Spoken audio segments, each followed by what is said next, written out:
우리 옆에 계신 분과 인사할 때 하나님이 끝까지 인도하십니다. 한번 인사 나누시겠습니다. 하나님이 끝까지 인도하십니다. 끝까지 인도하십니다. 아멘. 우리의 인생의 여정, 신앙의 여정은 항상 순탄치만은 않습니다. 아무리 없이 참 잘 되다가 갑자기 폭풍우가 몰아치기도 합니다. 하나님의 뜻에 순종하려 하는데 오히려 길이 막히고 하는 일이 지연되기도 합니다. 바울의 로마 여정이 그러하였습니다. 하나님 약속을 믿고 나섰지만 거기는 결코 순탄치만은 않았습니다. 주 예수의 신문으로 끌려가야 했습니다. 폭풍을 만났습니다. 탄 배가 파선당하였고 낯선 섬에 표류하였습니다. 불을 쬐다가 독사에 물리기도 했습니다. 그러나 오늘 성경 본문의 말씀은 우리에게 인생 여정에서 예상치 못한 폭풍과 지연이 우리 삶에 참 많지만 믿음의 사람은 끝까지 하나님의 인도하심을 신뢰할 것을 우리에게 말씀하고 계십니다. 바울의 로마행 이 여정이 인간적인 시각으로 바라볼 때 실패의 연속같이 보였지만 결국 하나님의 약속은 이루어집니다. 하나님 인도하시면 결코 멈추지가 않습니다. 하나님 끝까지 하나님의 사람의 길을 인도하시기 때문입니다. 오늘 우리는 바울의 로마 여정 마지막 부분을 함께 살펴보며 하나님이 우리 삶 가운데 어떻게 역사하신지를 함께 살펴보고 은혜를 나누기를 원합니다. 첫 번째는 하나님의 인도는 때로 지연되는 것처럼 보여도 하나님의 계획 안에 있습니다. 하나님 인도가 때로 지체되는 것처럼 넣는 것처럼 보이지만 그 모두가 하나님의 크신 계획 안에 있습니다. 그들이 타던 배가 유로굴로라는 큰 광풍을 만나 파선당하였습니다. 그들은 멜리데는 섬에 표류하게 되었습니다. 그리고 겨울을 나기 위해 석 달 동안을 섬에 머물러야만 했습니다. 바울은 그 시간을, 그 석 달이란 주어진 시간을 그냥 흐르는 시간으로 헛되이 보내지 않았습니다. 바울은 그곳에서 많은 사역을 감당하였습니다.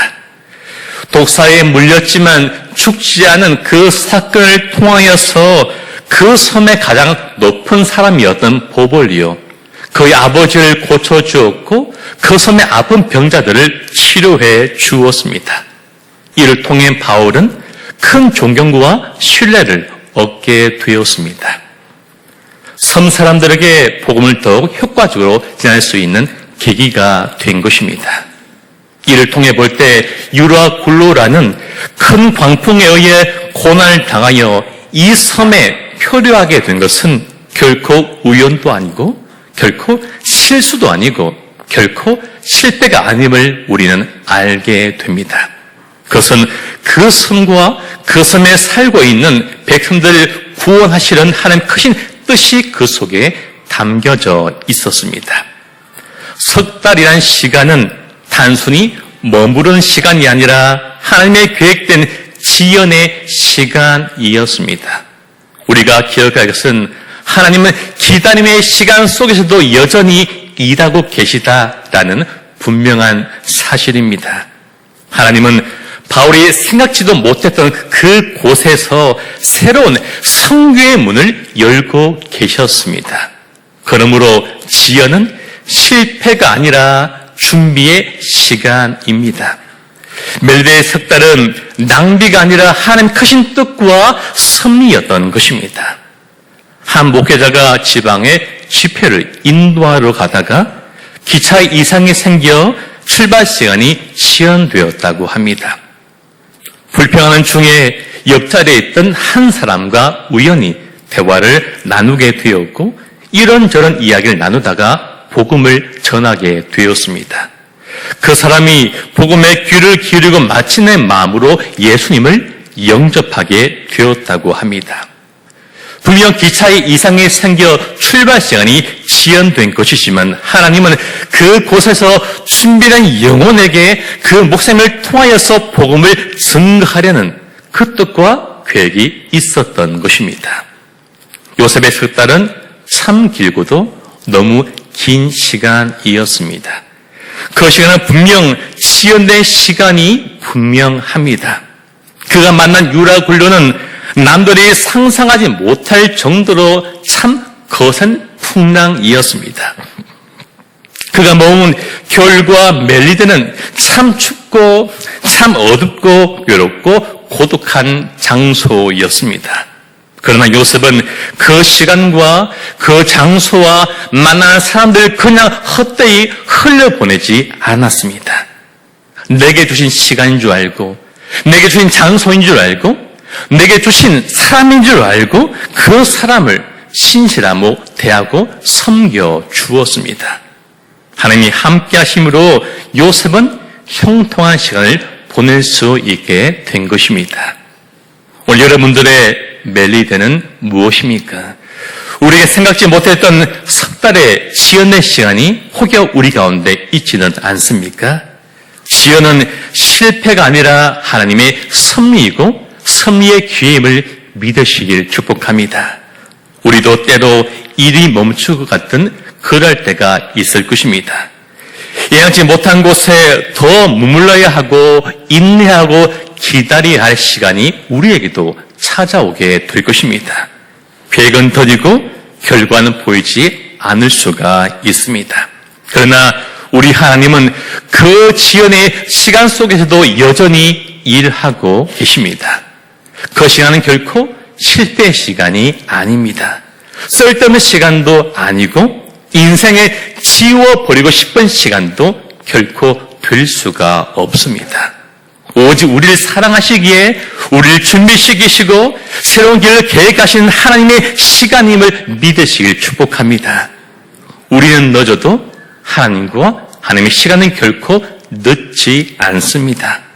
우리가 보기에 조금 느려 보이고 지체되어 보여도 하나님의 시간은 언제나 정확함을 믿으시길 간절히 축복합니다.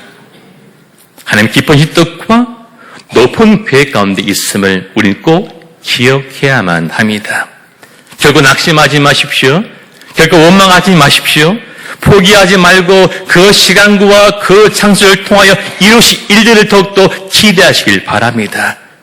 그냥 흘러보낸 시간을 헛되이 그 시간을 보내지 마시고 그곳 역시도 그 사는 사람들 역시도 하나님 나를 위하여서 보내신 사람인 줄 알고 그 사람들에게 그 장소와 시간 하나님 은혜를 흘려보내는 우리가 되기를 간절히 소망하며 축복합니다.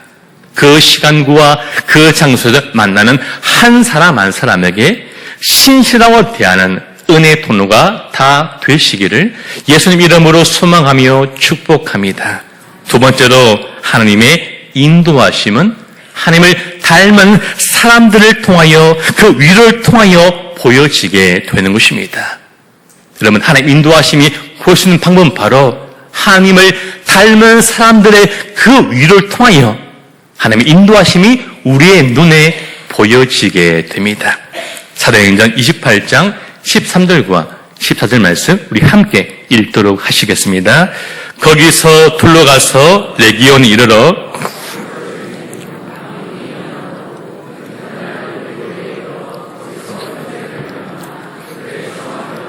이를 함께 몹니라. 그래서 우리는 이와 같이 로마로 가니라. 아멘. 바울 일행은 오늘 로마의 외양인 보디올에 도착하였습니다. 보디올에서 로마까지 거리는 약 220km가 되었다고 합니다. 그러나 이제 정말 로마를 목전에 두었습니다. 바울의 보디올 상리 소식을 듣고 그곳에 그리스도인들이 바울을 보려고 찾아왔습니다.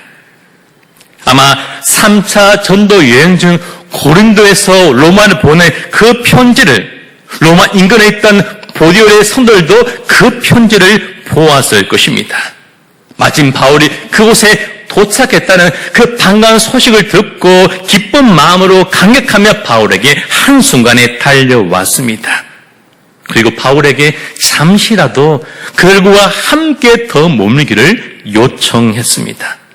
묻고 싶은 것이 참 많았고 바울을 통하여 듣고 싶은 것들이 참 많았기 때문입니다. 그런데 바울 마음대로 그것을 결정할 수 없습니다. 왜입니까? 바울은 지금 죄수의 신분을 가진 미결수였기 때문입니다. 결정권은 당시 호송 책임자였던 백부장 율리에게 달려 있었습니다. 백부장은 참 놀랍게도 1회라는 시간을 바울에게 허락해 주어서 그곳에 1회 동안 머물도록 그렇게 시간을 주었습니다. 백부장 율리오는 총독 베스도의 명령을 수행하는 책임자였습니다. 로마를 바울을 호송한 역할을 이 율리오가 맡았던 것입니다. 석 달을 지체한 백부장은 하루라 빨리 그 임무를 수행하기 위해서 발걸음을 더 재촉해야 되는 긴급한 상황이었습니다. 율리오가 1회 동안이나 그에게 머물게 하는 결정적인 그 결정은 상식적으로 참 이해할 수 없고 납득하기 힘든 그런 파격적인 결정이었습니다. 아마 바울은 당시에 보디올의 여관이 아니라 성도의 집에서 그 가정에서 묵었을 것입니다. 아마 생각해보므로 성도들의 가정마다 돌아가면서 시간을 보내지 않았을까 생각이 되어집니다. 당시의 교회는 가정교회입니다. 가정에 모여 함께 그들은 예배를 드렸습니다. 바울과 함께 모여 찬양하고 기도하고 질문하고 말씀을 듣고 간증과 삶을 나누는 복된 시간을 그들은 보내었습니다. 그런데 그들은 복음으로 하나님 안에서 한 가족이 되어 있었습니다. 그들은 그리스도 안에서 눈물 닦아 주신 하나님의 손길을 바울도 그것의 성도들도 다 경험하게 되었습니다. 하나님 넉넉한 그 사랑을 경험할 수 있는 복된 시간이 된 것입니다. 아마 바울이 떠난 이후로도 이 성도들은 그때의 감격과 그 은혜를 통하여서 힘든 신앙의 여정을 꿋꿋이 걸어갈 수 있었을 것입니다. 바울 역시 하나님을 닮은 그 성도를 통하여서 예비하신 큰 위로를 바울 역시도 받게 되었습니다. 그 위로는 사람의 위로가 아니라 곧 하나님의 위로였습니다. 바울이 혼자 복음을 이렇게 전한 것 같지만 결코 그렇지가 않습니다. 지금 교회 곁에 누가가 있고 함께 했던 수많은 동역자들이 그 인생 가운데 지금까지 함께 주었습니다. 하나님은 혼자가 아니라 믿음의 동역자를 통하여서 그 사명을 감당하도록 이끌어 주십니다. 믿음의 공동체를 통하여서 하나님 일을 행하여 주십니다. 외롭고 지진 사명의 여정에서 신앙의 동역자는 하나님 예비하신 은혜로운 하나님의 손길인 것입니다.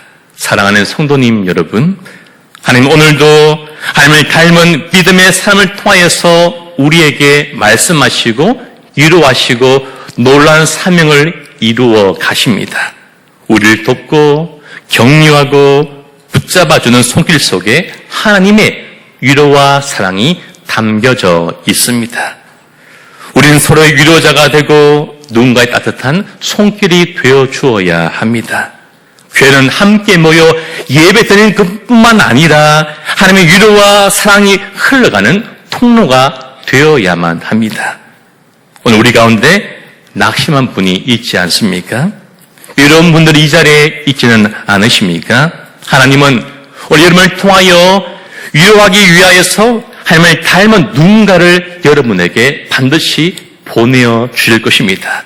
그를 통하여 하나님의 위로를 전하실 것입니다. 그 위로를 받을 때 사람의 위로로 받지 마시고 하나님이 나를 사랑하시고 나를 생각하셔서 보내신 줄 알고 하나님 위로받고 힘을 내시기를 간절히 소망합니다.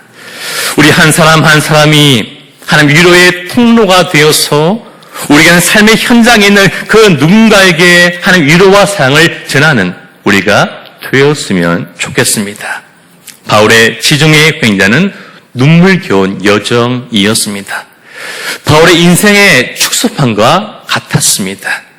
생애 종착지인 로마를 앞두고 믿음의 가정에서 형제 자매들과 함께 예배할 때 하나님은 그동안 모든 바울의 수고와 아픔을 눈물을 다 닦아 주셨습니다. 그의 속사람이 하나님 말씀으로 더욱 강건해지게 되었습니다. 이래 후에 마침내 바울은 보디오를 떠나 로마로 향하였습니다. 우리 본문 15절 말씀도 함께 읽도록 하시겠습니다. 그곳 형제들이 우리 소식을 듣고 아비오 광장과 트레이스 타베르네까지 맞으러 오니 바울이 그들을 보고 하나님께 감사하고 담대한 마음을 얻으니라. 아멘. 로마의 교신들이 바울을 영접하기 위해서 나와 있었던 것입니다. 아비오 광장은 로마에서 약 65km 떨어진 곳에 있었습니다. 세계 여인 속의 의미가 담긴 트레이스 타베르네는 로마에서 약 50km 떨어진 곳에 있는 곳입니다. 그곳의 성도들은 두 그룹으로 나누어서 이틀과 사흘길을 걸어 바울을 만나기 위해서 영접하기 위해 그곳에 모여들었습니다. 예기치 못한 장소에서 성도의 영접을 받은 이 사도 바울은 그들에게 감사한 마음이 들었을 것입니다. 그러나 바울은 먼저 하나님께 감사하고 담대한 마음을 얻게 되었습니다. 왜입니까? 그가 성도의 따뜻한 눈물겨운 영접을 받는 그 순간에 왜 백부장 율리오가 보디올에서 1회 동안 머물게 했는지를 끄는 그 순간에 마침내 깨달았기 때문이었습니다. 만약 보디올에서 바울이 하루밖에, 이틀밖에, 3일밖에 머물지 못하여 로마를 출발했다면 아마 바울은 아무도 맞이해주지 않고 아무도 격려주지 않고 혼자 외롭게 그 길을 걸어가고 말았을 것입니다. 아마 바울이 보디올에 도착했다는 그 소식을 그곳의 성도가 듣고 기쁜 나머지 약 220km의 먼 길을 걸어가 로마의 성도에게 그 소식을 전했을 것입니다. 로마에 있는 신앙의 형제들은 비록 바울을 만난 적은 없지만 3년 전 전했던 그 로마서를 읽고 바울에 대한 복음에 대한 가르침을 그들이 받게 되었고 또한 바울이 로마를 가고 싶다는 것을 그들은 알고 있었던 것입니다. 그래서 로마의 성도들은 바울이 그곳 가운데 속히 오기를 손꼽아 기다리고 있었던 것입니다. 그러는 가운데 바울이 드디어 로마로 온다는 그 소식을 듣고 너무나 반가운 나머지 먼 길을 헤쳐 마중을 나오게 된 것입니다.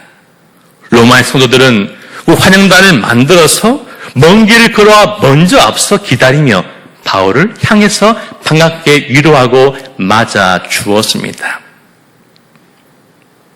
바울은 보디올에서 로마의 마지막 여정의 길을 걸어가다가 정확히 그들 기다리던 그 장소에서 로마 교회의 성도들을 만나게 되었습니다.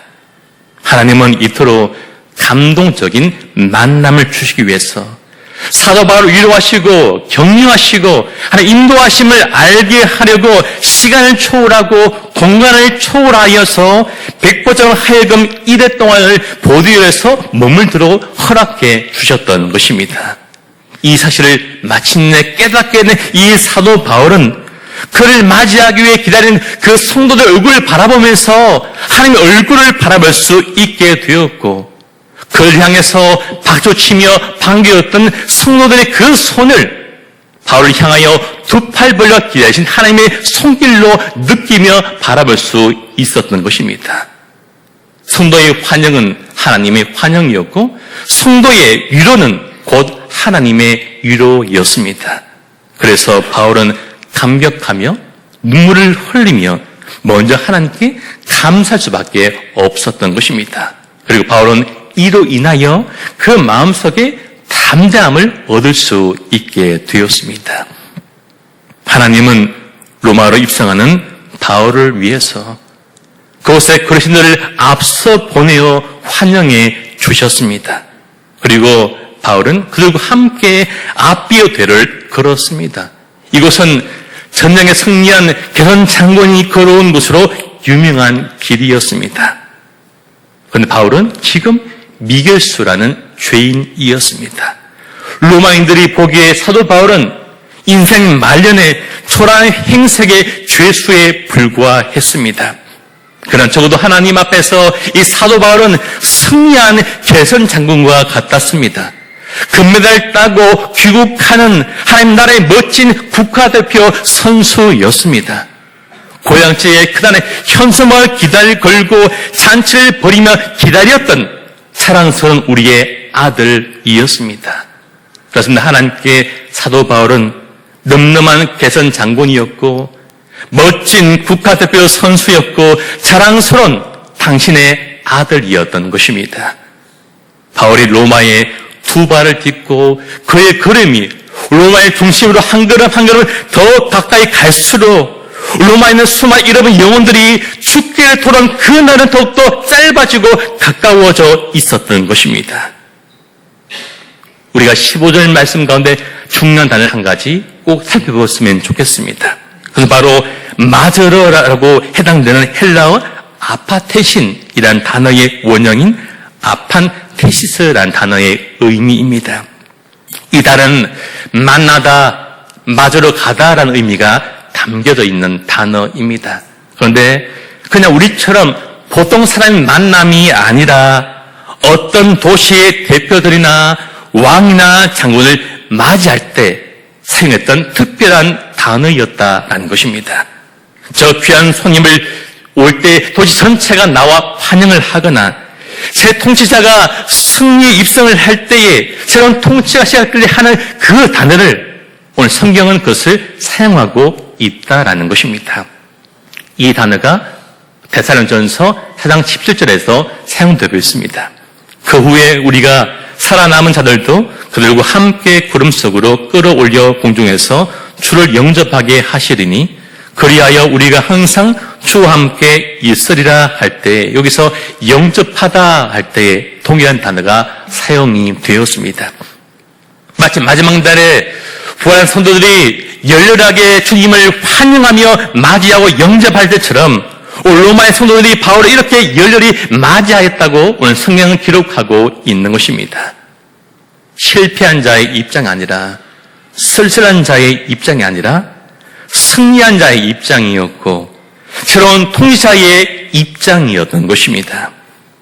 성령의 감동을 받아 이 성경을 기록한 누가는 복음으로 로마를 정복하기 그리고 통치하려고 오는 그 승리의 입성임을 우리에게 반드시 보여주고 싶었기 때문입니다.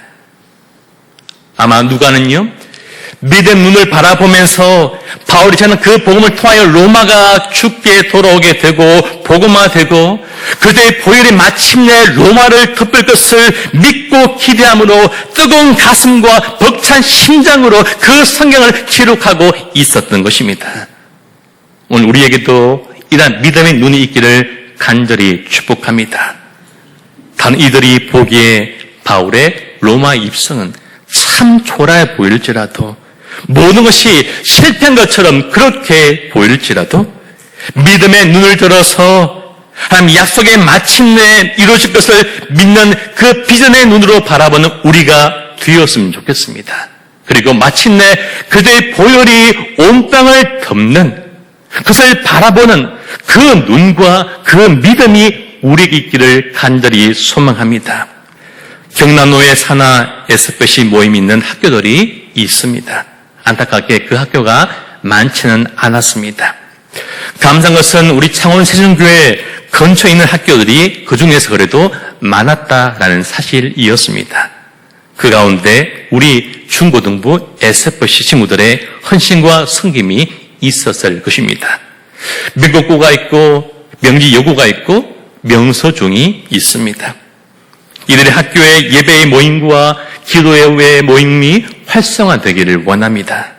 이 기도의 운동이 모든 창원시에 있는 학교로 들불처럼 번져나가기를 소망하게 됩니다. 복음으로 이 땅과 영혼들이 물들어가고 황무한 교육 환경이 회복이 되고 친구 사이가 회복되고 교사와 학생과 선 사이가 다시 회복되는 놀라운 역사가 이 기도의 운동을 통하여서 예배를 통하여서 모든 학교마다 일어나기를 간절히 소망하며 축복합니다. 이 비전의 눈, 이 소망의 눈, 누가가 바라보았던 이 믿음의 눈이 우리에게도 있기를 바라며 함께 기도하며 하나님의 복음과 말씀으로 우리가 있는 아이들의 학교가 복음화 될 수 있기를 간절히 소망하며 축복합니다. 마지막으로 하나님의 인도하심은 약속을 이루심으로 우리를 담대하게 세워줍니다. 우여곡절 끝에 마침내 사도 바울이 로마에 도착하게 되었습니다. 비록 험한 여정이었지만 하나님의 약속은 한 채 오차도 없이 마침내 이루어졌습니다. 우리 마지막으로 사도행전 23장 11절 말씀 함께 읽도록 하시겠습니다.